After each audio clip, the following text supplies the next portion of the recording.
It is important to understand the historical relationship between the federal government and tribal nations. Oftentimes, this relationship is identified within 6 federal Indian policy eras.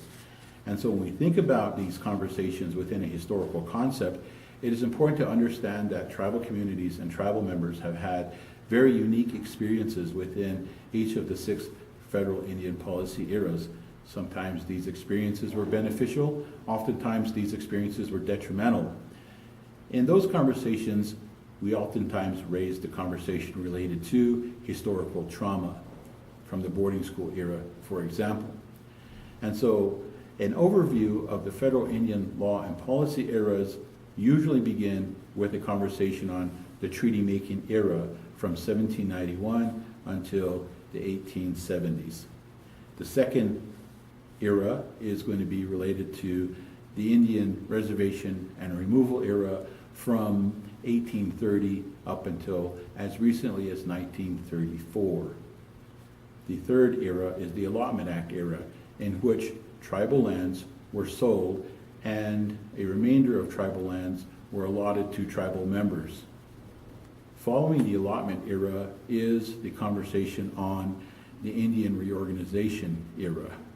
The Indian reorganization era represents the federal government's acknowledgement that previous federal Indian policies and their eras were having a detrimental impact on tribal communities, and that a federal policy change needed to be undertaken to support things like tribal education, tribal social services, and tribal health care. From 1935 up until about 1953, the Indian Reorganization Act was in place. Unfortunately, that gave way to the termination era, in which the federal government changed course, and the policy was to terminate the federal and tribal relationship.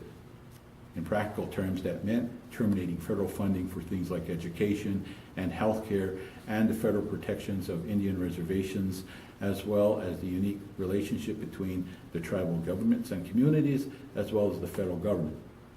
By 1960s, the termination era gave way once more to the recognition of tribal sovereignty and self-determination.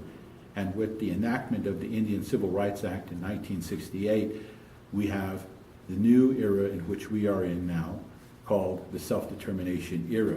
As the title suggests, it's the federal government's acknowledgement that tribal governments and communities are self-determined, and as such, can best implement policies, operate tribal governments, and formulate the federal government relationship in ways that benefit tribal members and communities.